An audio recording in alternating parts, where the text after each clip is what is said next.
Hey, how are ya? So, last little bit I ended on Mount Laguna. So now I'm starting at the top of Mount Laguna. Started at the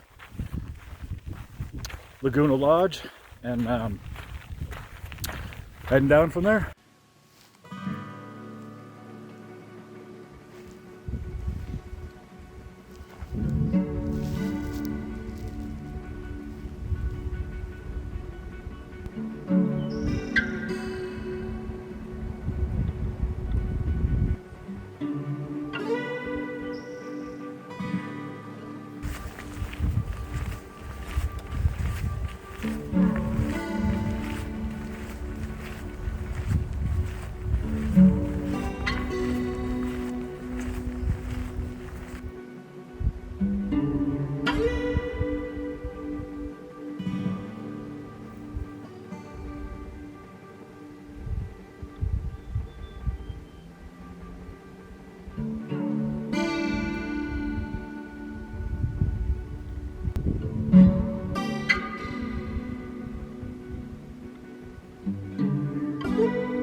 Mostly today's downhill. That'll be to my advantage.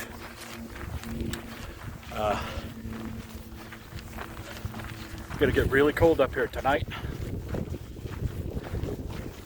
so I'd like to not be on a mountaintop if that is possible, and it should be. So I feel like I'm looking pretty good. I'm feeling pretty good. Feel glad to be back out here. It's like every day all I was thinking about is just getting back out here the whole time I wasn't out here. So it's a good sign.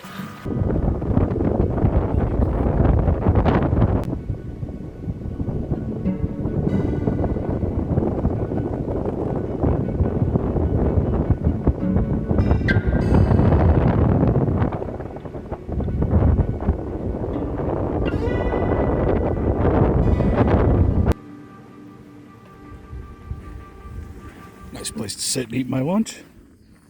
Take off a layer or two. So my lunch today, peanut butter and a tortilla. And I have might have 2 tortillas. We'll see. See how long the peanut butter lasts. Maybe I'll have later. I don't know. This is lunch today. It's good. I'm happy with it. My goodness, that's great.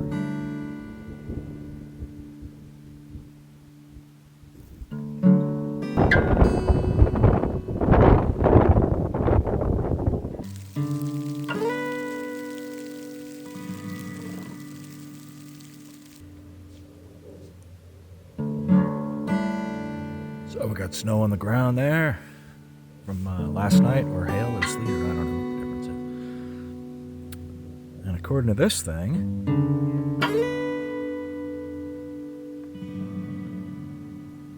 it's 120 degrees outside. Well, here's one piece of gear that I can get rid of off my list that's not coming with me on my next trip.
So, I broke one of the tabs, your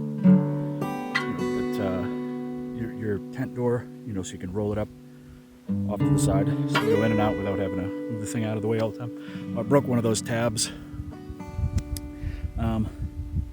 Not that big a deal because I can just get a hair tie and it will do, just put it over around the pole, and then I'll be able to go around and stow the door. So that's one thing I have to work on. Another thing I have to do is, so my trekking poles, my other, the pack I had before that didn't fit right, basically had a thing right here, like a loop, and it allowed me to stow the poles here, and then there was another loop in the back, and then, so if I needed hands free for a little bit, it was really easy to stow the poles real fast. Whereas now, I either have the poles out,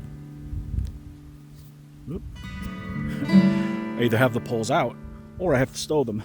And to take them out or to go back to either direction, I have to take the whole pack off and stop, and it's this big hassle of a thing. So I find myself, when I need the trekking poles, sometimes I won't necessarily grab them because it's a pain in the ass to take the pack off and put it back on. It's like, man, I'm doing okay. Might as well just keep going where I'm going. There's a couple things there. Is this rock flipping me off?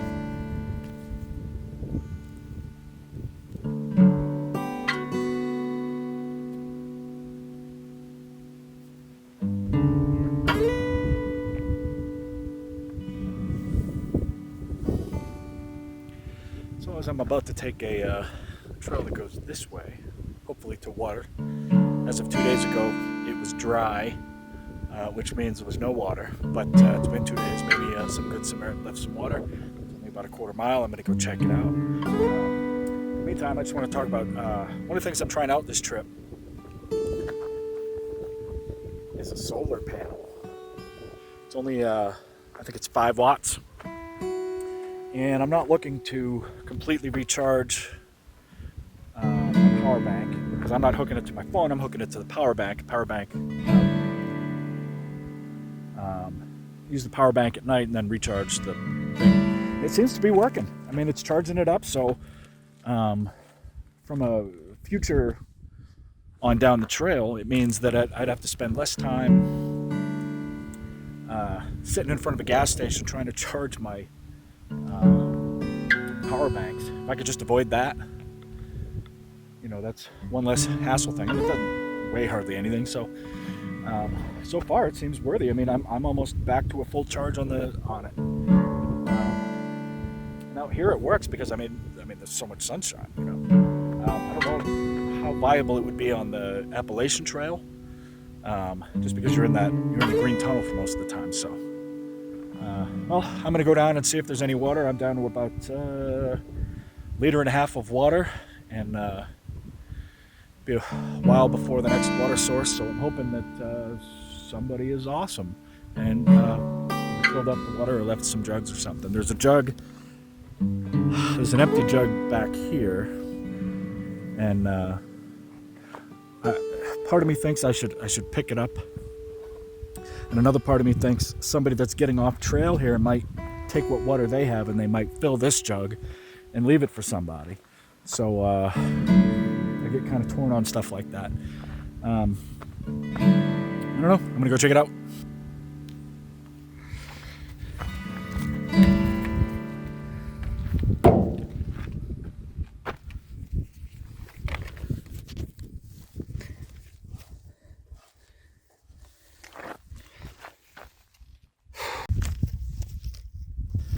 So there's nothing out here, especially not water, but there's a wrecking ball, but there's nothing here. I mean, there's this little building and a dry tub over there, but there's no, well, I guess whatever this wrecking ball wrecked, it wrecked it real good because there's no sign of it.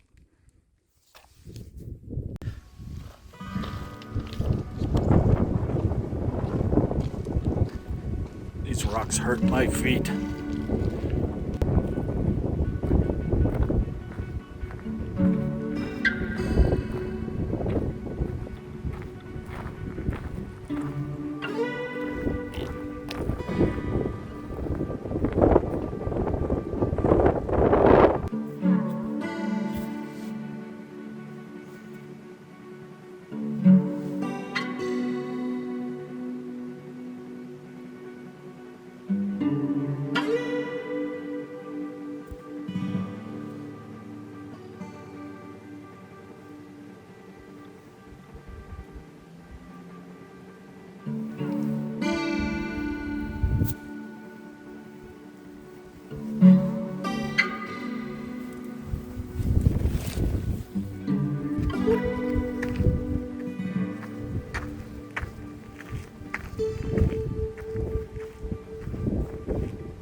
So every water source has been dry for the past 2 days. So it's been 2 days since I got fresh water.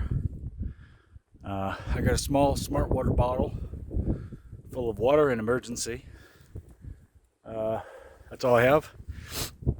Next watering source is 4.3 miles away, and hopefully that one's not also dry, because I don't know what's going to happen. I don't know when the next water source is after that. It's supposed to rain today.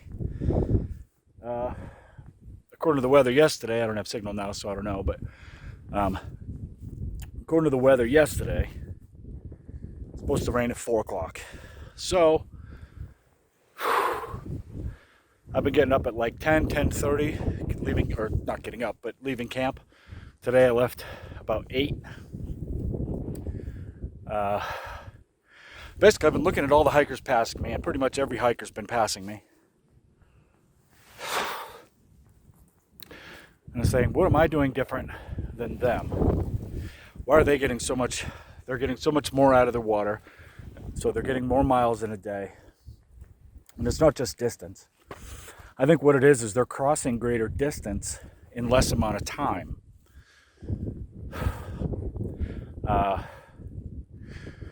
So for me, yesterday, my feet going over all those rock, the trail was just covered in all these little bits and shards of rock.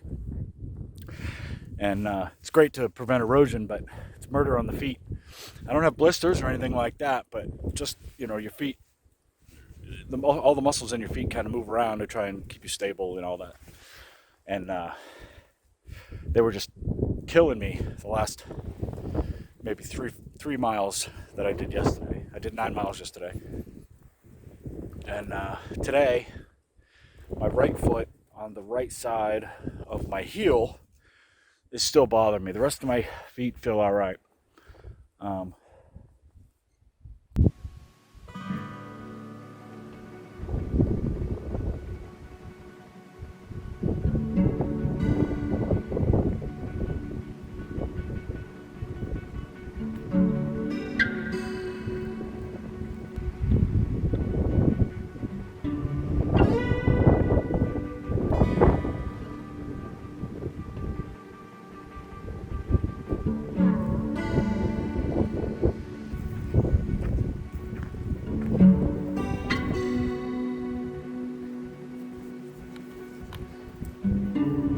Stop cows from crossing, I just learned.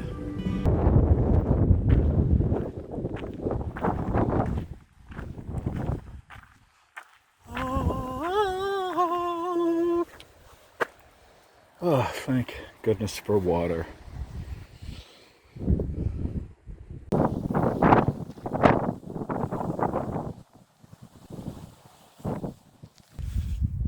So my new water filtration system. So I got the platypus dirty water. Goes over. Yeah, uncrimp it here.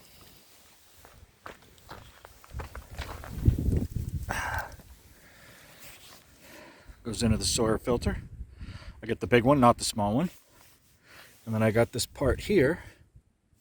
So I can just attach this directly to the water bottle. Hands free, and then I can go have a sip. This is a way better system than I had before. I'm also carrying a lot more water than I was before. So I have the 2 liters smart water. And I got the platypus clean water. And when I'm ready to use that, when the bottles are empty, I'm just going to hook this puppy up to the bag. I'm going to just put this inside each liter bottle and fill up each liter bottle. And I also got the small one that I'm going to fill up right now too. I have a small smart water bottle that basically would have been using for like powdered stuff, like emergency at the moment is what I'm using it for. So when I got to this water source, this is what I had left. So this is working out really well. So I don't know who started this system over here, but so these 3 are full, And then this thing basically just trickles out. So, got one in here filling very slowly.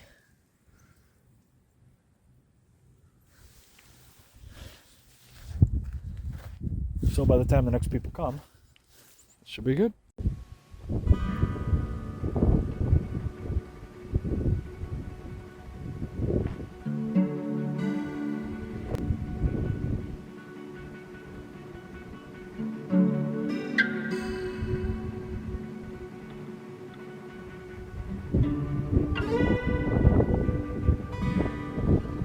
So I can see the 78 freeway from here. I'm connecting to it over there. And I'm obviously not, as the crow flies, it's there, but I gotta go around the mountains and around and around and around. So, it should be interesting. I don't know what this town is over here. I don't know, is that Banner or something? I don't think it's Julian. I think Julian's a little bit further over. To the left there. Jesus, look at this.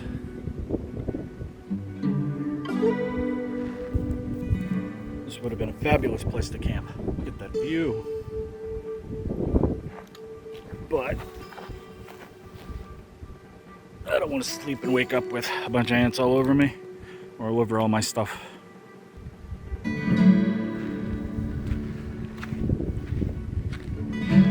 Well, here's my campsite. Starting to feel raindrops.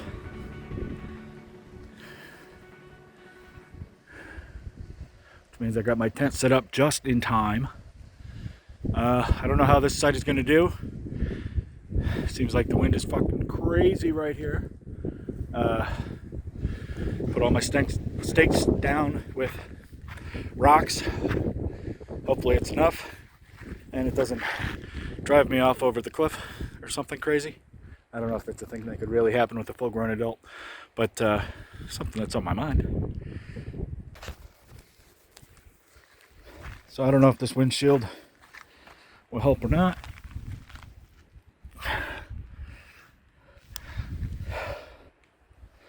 We'll see. And tonight for dinner, we have a breakfast skillet. Shredded potatoes and scrambled eggs mixed with pork sausage, peppers, and onions. 2 servings, haha! For a normal human. And hopefully my water will boil with all this wind. So it's high wind until 10 p.m. So it was so windy, I tried to film a little bit earlier, but the wind was so strong that it was pushing me, like where I had to, sometimes I just had to stop and like hunker down, and the wind was insane today. So at one point I actually had my camera out and I was like, oh, I'm gonna film some of this wind, and it almost pushed me down off a cliff. So I thought, well, maybe I'll not record that part. Safety is key, right? But it's only supposed to be windy till about 10 p.m. It's 3:30, 4 o'clock right now, so I still have a couple hours of daylight. Not that I'm going to do anything all that spectacular. My feet really hurt. My right foot especially has been really bothering me. The right side of my right heel in particular.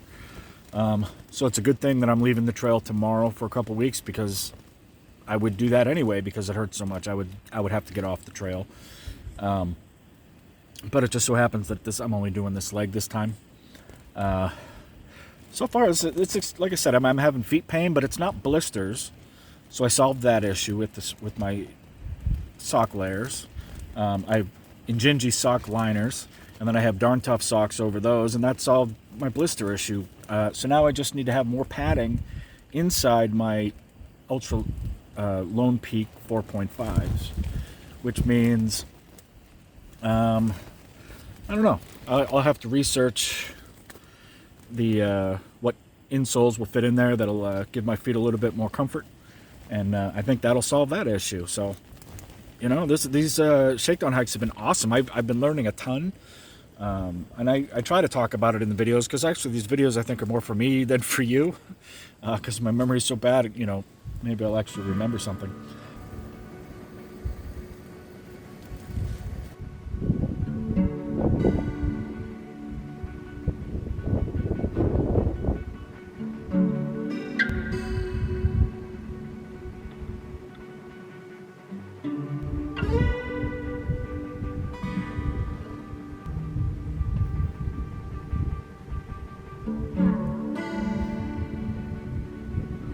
Just in front of that mountain range over there is the freeway, and I just have to get there, and then I can get a ride and I can get off of this foot, which would be nice.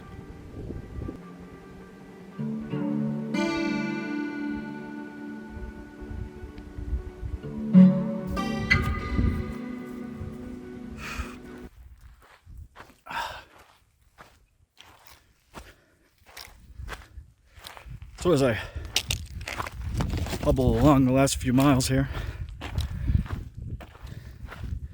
it occurs to me that the instinct when doing a channel like this is to present your strongest self, and everything's awesome, nothing's wrong, look at how great my life is.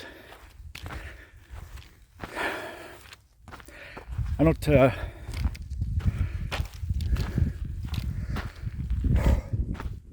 don't agree with any of that.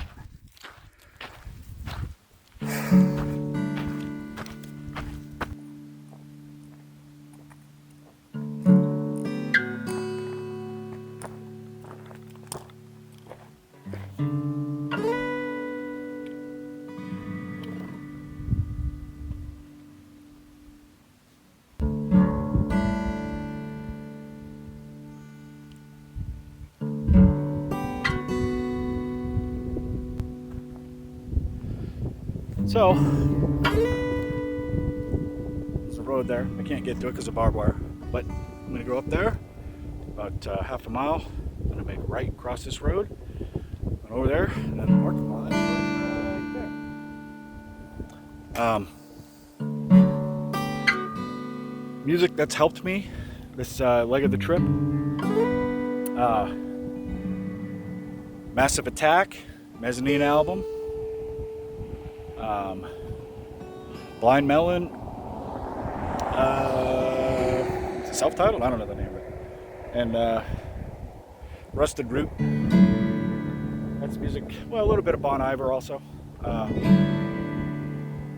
There's your what I was listening to music-wise. Books-wise, I listened to Tolstoy, Master and the Man, or Master and Man, or something like that. It was okay. It was like